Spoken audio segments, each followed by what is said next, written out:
మన grandma TV స్వాగతం. ఈరోజు చెప్పేది వెరైటీ రెసిపీ అండి.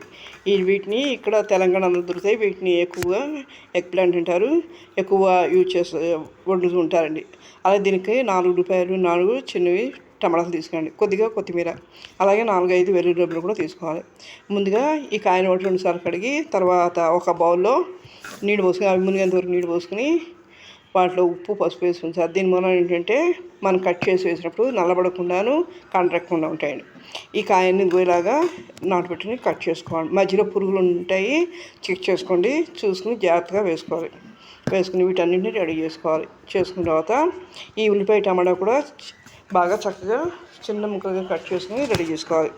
చేసుకుని అవి పక్కన ఉంచుకుని ఒక పళ్ళెంలో ఒక 2 స్పూన్ జీరా పౌడరు, అలాగే గరం మసాలా పౌడరు, ధనియా పౌడరు, రుచి సరిపడ ఉప్పు, దాని వరకు సరిపడ ఉప్పు వేసి దాన్ని కారం వేసుకుని ఒక 2 స్పూన్ ఆయిల్ వేసుకుని మొత్తం పేస్ట్లో కలుపుని మనం రెడీగా ఉంచుకుని ఈ ముక్కలకి పట్టించాలి. పట్టించిన తర్వాత మూకుల్లో ఒక 3 స్పూన్ ఆయిల్ వేసుకుని ఈ ముక్కలన్నీ కూడా ఆయిల్లో వేసి మగ్గనివ్వాలి. మగ్గిన తర్వాత ఒక ప్లేట్లో తీసుకుని రెడీగా ఉంచుకోవాలి.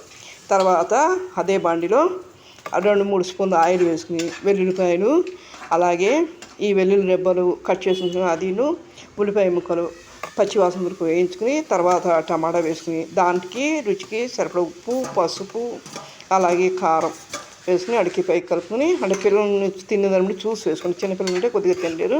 అందులో కారం వేసుకొని కొద్దిగా దీంట్లో తగ్గించి వేసుకోండి.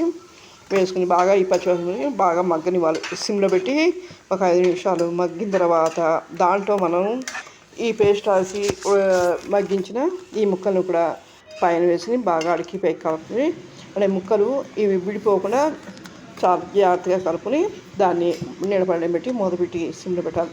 దీనివల్ల ఏంటంటే ఈ మసాలా అంతా దాన్ని పెట్టి టేస్ట్ చాలా బాగుంటుంది. ఇవి నేను చెప్పేవన్నీ కూడా సింపుల్గా అయిపోయి బ్యాచిలర్స్కి, అలాగే కొత్తగా నేర్చుకునే వాళ్ళకి, జాబ్ హోల్డర్స్కి యూజ్ అయ్యే రెసిపీస్ అండి.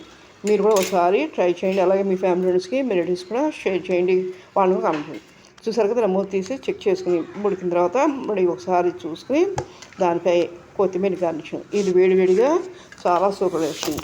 బయట చేసే వాటికంటే చాలా బాగుంటుందండి, వెరైటీగా ఉంటుంది. పిల్లల నుంచి పెద్దవారికి ఇష్టపడతారు.